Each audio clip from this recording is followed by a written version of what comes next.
Gatmaitan.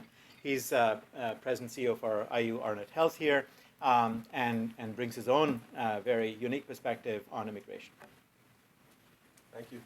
Good morning. Good morning. As mentioned, I'm the CEO at IU Health Arnett, and my comments are really around 3 or 4 perspectives. As a senior officer with IU Health and our close relationship with the IU School of Medicine, I want to comment a little bit on just in general the health and life sciences industry and that corridor we've developed here in Indiana through the Health Industry Forum and other like. So academics and is really Indiana's only academic health system, and as you know, we only have one school of medicine. So on the very much the STEM kind of jobs and those workers, I'll comment a little bit on down in terms of research, discovery, and education. On the flip side, we're also a provider of healthcare services. So I'll make a quick comment about our both federally mandated as well as corporate values to care for all. So the issues of undocumented immigration is a big issue for us because of our requirement as a society to care for all. So we have a couple quick comments about the seasonal visa issue because we need to speak to a safety net for those folks when they're here in our country. And we have to understand that kind of a bit of an invisible cost associated with them living in our country during that seasonal time. So those are 2 or 3 different perspectives that I'd like to speak to. So on the seasonal visas, we certainly support first of all, we support any thoughtful, deliberate conversation on immigration. As been said in the report, it impacts really every aspect of our life. And it has since the dawn of our country's start. So, and it's an issue that's increasingly growing, as the report very well states. Seasonal immigration makes a lot of sense from our needs standpoint in terms of jobs that need to be filled and opportunities. But when someone is here for the season, what happens when they deliver a baby? What happens when they might have a heart attack? What happens when they may begin cancer therapy? And then the seasonal visa is over, then what do? Do they leave? Do they come and go?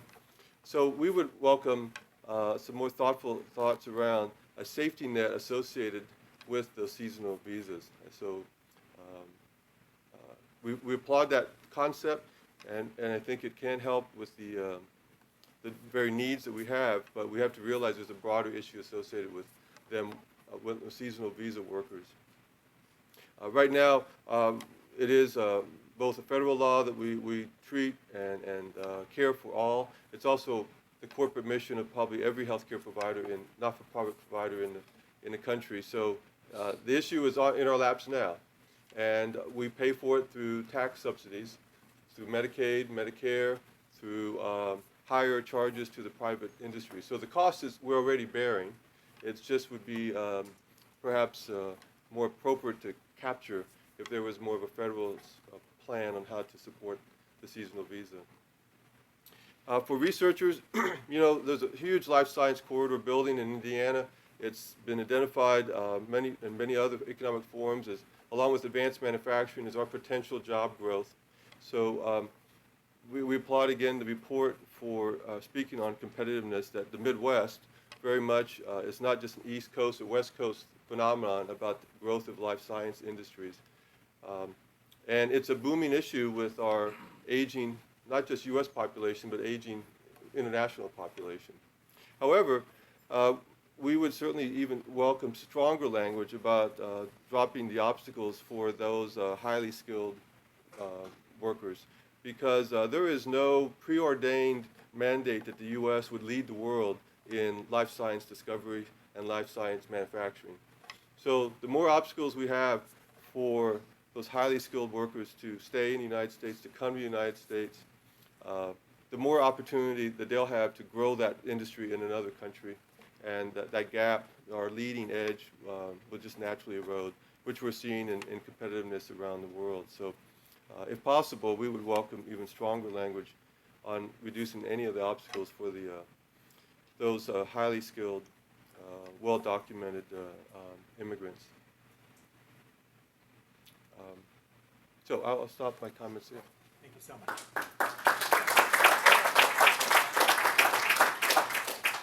Thank you, Al.